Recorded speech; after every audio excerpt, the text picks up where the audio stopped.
You're listening to the N2K Space Network.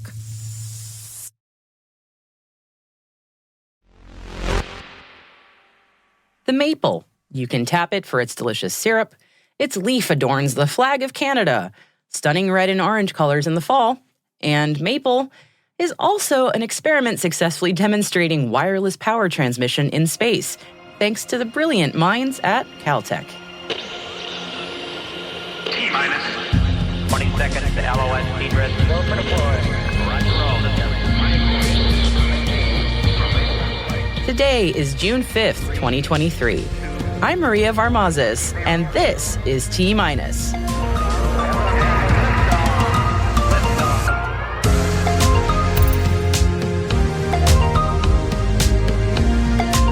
Caltech's Maple beams wireless power in space. Shenzhou 15 crew is back home. Northrop's latest contract is a doozy. NATO partners with Starburst and MIT. And my interview with Nate Mason, principal at Starburst Aerospace, on the Starburst Business Accelerator program, new technology opportunities in the space sector, and startups to watch in 2023. Stay with us.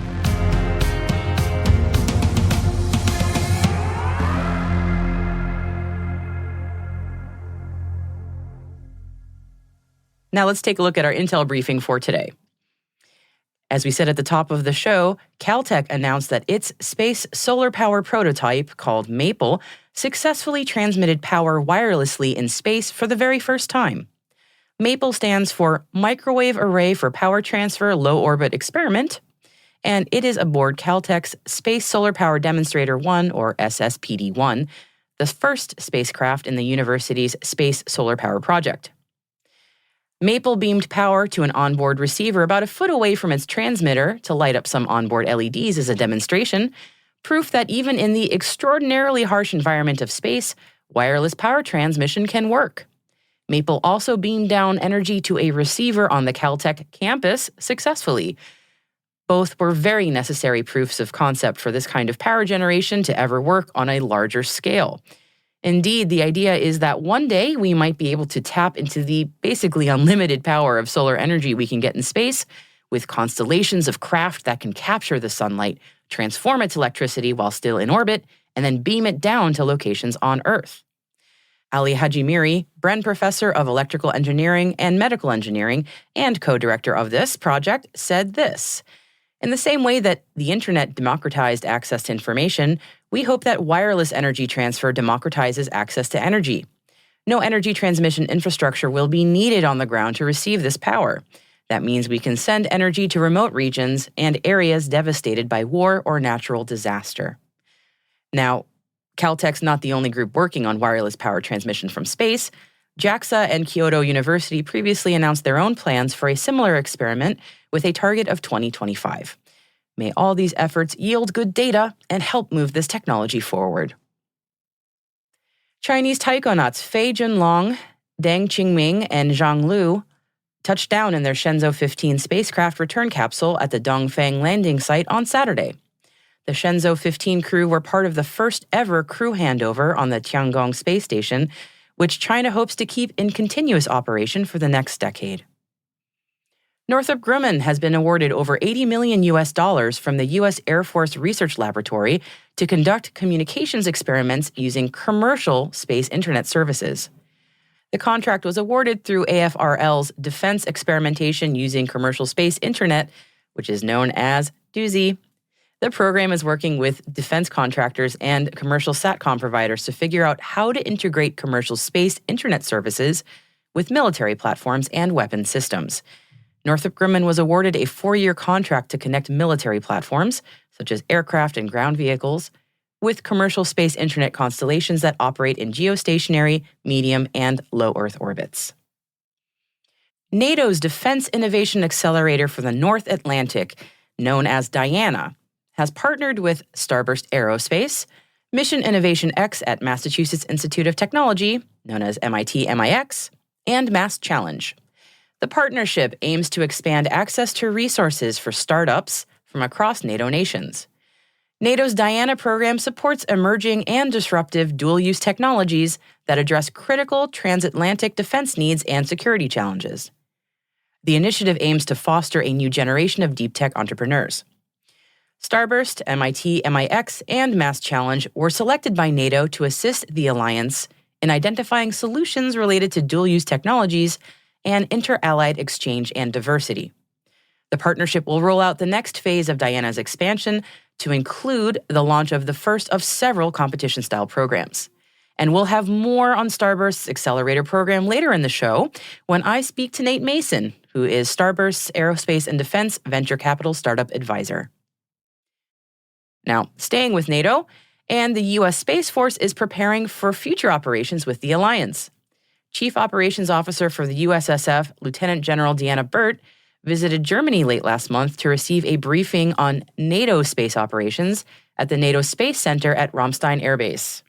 Burt visited the Space Center within NATO Allied Air Command to learn and understand how the U.S. can best integrate and support the alliance's space mission. In December 2019, NATO heads of state and government declared space as the alliance's fifth domain of operations alongside land, sea, air, and cyberspace. This opened the opportunity for information sharing, capability building, and multilateral cooperation amongst NATO allies and partners. You know, we often talk about the rising costs in space developments in this show and how quickly budgets slip. So it should come as no surprise that the U.S. Air Force is celebrating fixed-priced contracts in a new report to the U.S. Congress. The report lists the best and worst performing space programs and identified 2 Space Force satellite programs, the Global Positioning System Follow-On and the Weather System Follow-On, as high-performing, in part because they were acquired under fixed-price contracts and not the traditional military cost-plus acquisitions. And speaking of rising budget concerns, the chairman of the House Science Committee and a ranking member of the Senate Commerce Committee have requested a review of NOAA's Geostationary Extended Operations, known as GeoXO, program of next-generation weather satellites, citing concerns with cost overruns and delays.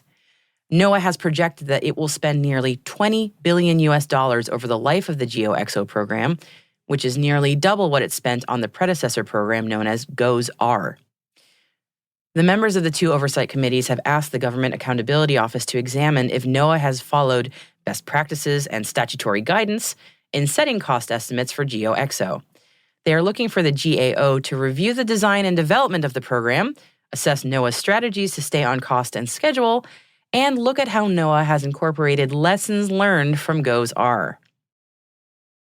A U.S. intelligence agency has awarded Arcfield $158 million in multiple classified systems contracts during the first quarter of 2023. Arcfield announced the contracts without identifying the intelligence agency. The company itself provides system engineering and integration capabilities to the U.S. intelligence community, Department of Defense, and other agencies. And Black Sky Technology has announced a multi-million-dollar renewal contract to provide advanced subscription-based tactical imagery and analytics services to an unnamed international Ministry of Defense customer. The geospatial intelligence company supports a number of international customers with its satellite constellation and Spectra AI tasking and analytics platform. The company claims it can deliver on-demand imagery and analytics within 90 minutes to its global customers. And cybersecurity startup Galvanic has announced that the company has raised $10 million in its latest seed round. Galvanic is working to produce cybersecurity solutions for protecting industrial infrastructure against cyber attacks, an area that space companies are increasingly concerned with. We have included the IEEE's write-up on cybersecurity gaps in space in the selected reading section on our website. You can always find at space.n2k.com.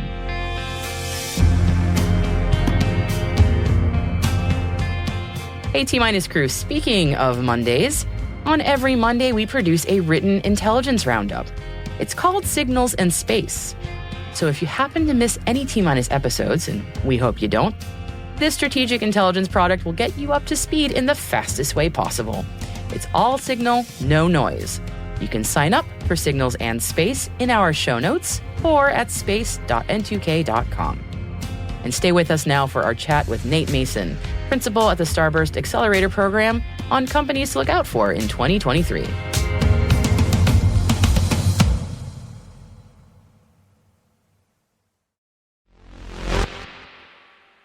Today, we're talking to Nate Mason, principal at the Starburst Accelerator program. We start our conversation first with the approach that Starburst uses for its accelerator programs. We play within what we call stealth to Series A in the startup funnel. And the two styles of accelerators that we operate are either programmatic or our flagship. And how that's broken down is essentially, if you think of a programmatic program, it's going to be cohort-based. They're 13-week programs, curriculum-based. And so the founders come in, they all, are working together through the various curriculum and, building this community and network with one another. And then if you think about the flagship, this one is a little bit more white glove service that we provide our founders. It's a rolling emission versus like the programmatic, which, we have applications that go out at a specific time and review those all together. But on the flagship side, I'm constantly scouring the whole ecosystem to find potential startups to bring in. And what we do with those founders, instead of being like cohort based, there's still opportunities for community and networking and all of that, because I think that is it's valuable to to be together and to work with one another. But we develop custom roadmaps with the founders and kind of target like what their specific needs is. Because as you can imagine, if you're a seed stage company raising a Series A, it's going to be different from a pre-seed company doing a seed stage fundraise, right? So it's all customized based on the needs of the particular teams that we're working with. Sure. And can you talk a little bit about maybe what startups you're working with right now, or maybe if you can't, more broadly, like what kind of technologies you guys are helping to develop right now? Yeah, one that I've been working with, it was actually the first company that I signed to the portfolio, so I'm pretty proud of this one. But it's called TRL11.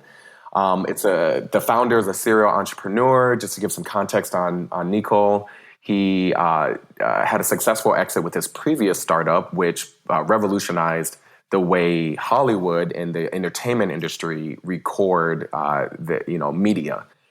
So if you can remember, like there's like used to be like these huge cranes that to create like an aerial footage or to create the perception of an aerial footage, or they use helicopters, or there were like tons of cables that the cameras had to be connected to because obviously they wanted like a high data throughput. Well, what Nico was able to do with his previous company was make all of that wireless and still have like low delay, high throughput in the recordings. And so what he's doing now is bringing that same technology, all of that engineering expertise to space. And so now we're, in space are putting like 4K video streaming in space. So this is going to be for space situational awareness, Earth observation, teleoperations, all of those cool things that are happening. I think it's a big deal because right now, if you think about like how teleoperations happen or, when something's launched into space, like how do you know it's successfully made it into orbit? And it's through telemetry. It's like through data. But now with TRL11, you're going to be able to watch it.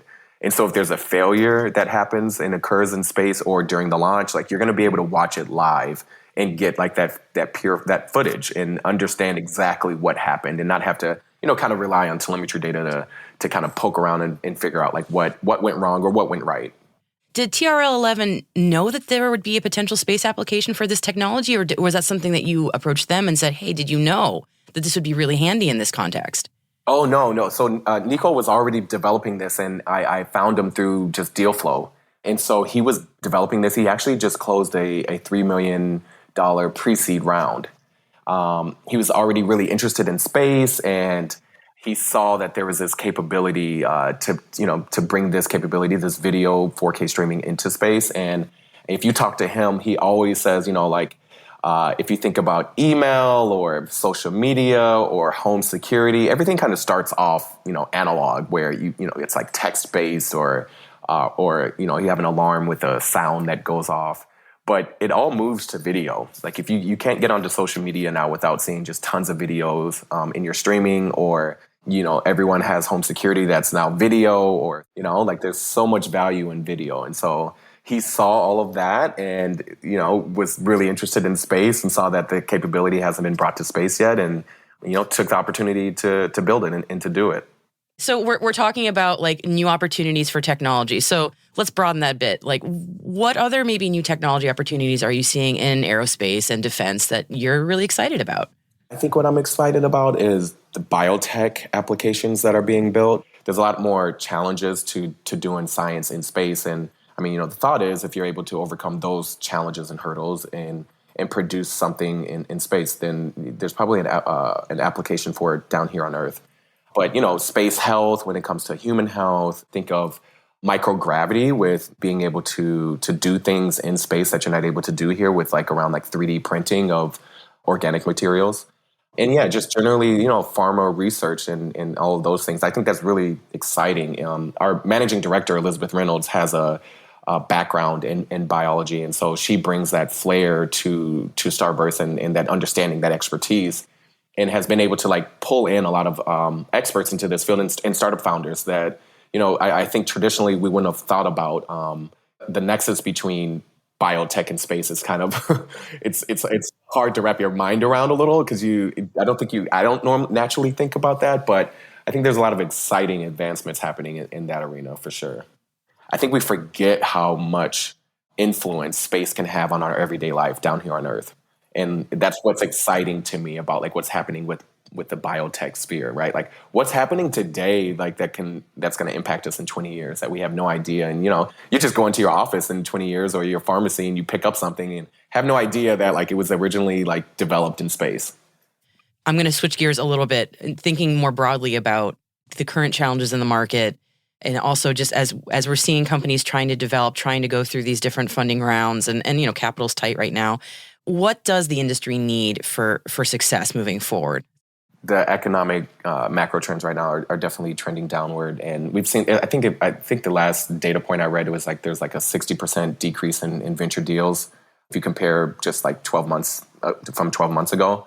But on the startup side, what we need are just founders that are solving real problems that have that they're not building a solution in search of a problem. Just those core fundamentals of working with, if you think about on the defense side, working with an end user in mind, that kind of Amazon ethos of being customer obsessed, right? Actually working backwards and building a solution that for a problem that exists. I know we need people that are thinking outside of the box, of potential opportunities that are going to happen on the moon and all of those things. Yes, but I think right now in the current environment we find ourselves, it's really important just to remember those core fundamentals of building a business and having a solution, like I said, that solves a real problem and has customers. A lot of times I think, you'll think you'll have a great idea and it may be an awesome idea and you can build it, but at the end of the day, if no one's willing to pay for it, you're not going to be successful. What are we looking for in 2023? I think what I'm most excited about is just the ecosystem that's developing out still in LEO. There's a company called Starfish Space. It's one of our portfolio companies that just closed out a Series A, $14 million Series A round. And what they're doing is building in-orbit servicing. So they have the Otter Pup. If you go to YouTube and search Starfish Otter Pup, it's a really cool 2-minute video. What they're building basically is to help us manage the massive infrastructure that we have up there in LEO. And if you look at the projections of assets that are going to be, in orbit by 2030, some estimates are, predict that there are going to be 100,000 satellites in space. And to give you context, right now we have about 5 to 7. So that's a massive increase of assets in space. And so obviously you're going to need, other companies up there that are able to, do servicing and extend life or remove debris and all of those things just to keep the chaos in control. And so that's the company that I'm really looking forward to see them grow. And one trend I've picked up on is when an engineer leaves one of these exciting big space companies and they're developing a new solution for a problem that exists in the market. Oftentimes they've lived on the West Coast and have been part of the Silicon Valley ecosystem and not really connected to the defense infrastructure that exists, say in DC.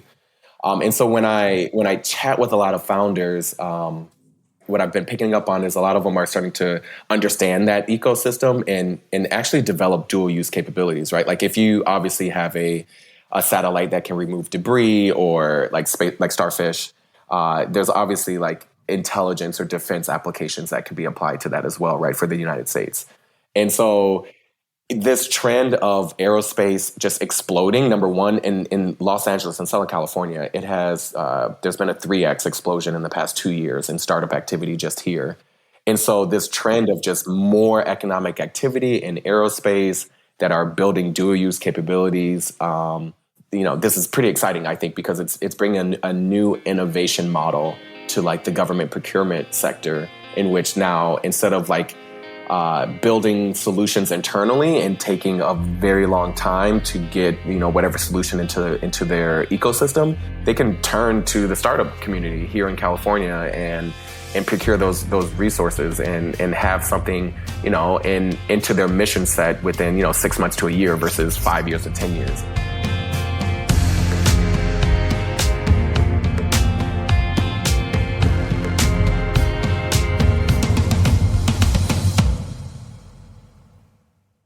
And we'll be right back.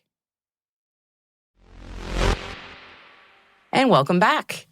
And today we're doing 2 looks back in time to celebrate 2 notable milestones in space. First, let's go all the way back to 1998. If you remember it, and yes, it pains me to say that too, 25 years ago on June 1st, 1998, the STS-91 mission via the Space Shuttle Discovery was the last American visit to the Russian space station Mir. The 6-member crew of the Discovery brought supplies to the Mir-25 cosmonauts, brought NASA astronaut Andrew S.W. Thompson home, and also brought the Shuttle Mir program, which started back in 1992, to a close. Later that year, in November 1998, was when the first components for the International Space Station launched to orbit. And now fast forward a little bit to a much more recent year, 2010, hopefully a year you remember. On June 4th, 2010, the hardest gosh darn working rocket ever, the SpaceX Falcon 9, successfully lifted off from Cape Canaveral and reached orbit for the very first time. And now we've recently hit 200 successful launches for this incredible vehicle. Time certainly flies when you're having that much fun, eh, Falcon 9?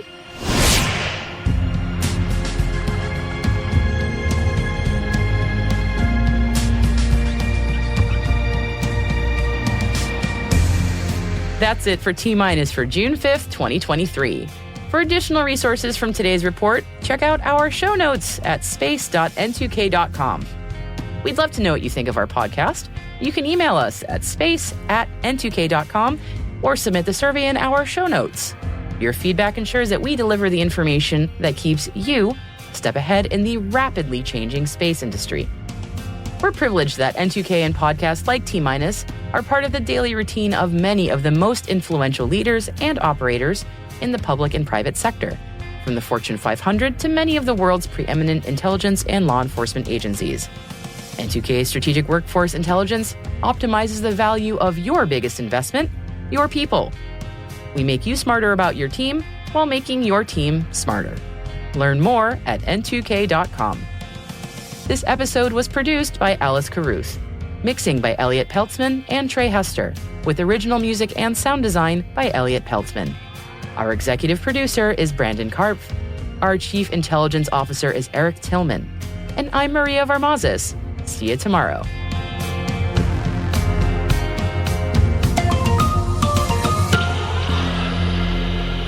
T-Minus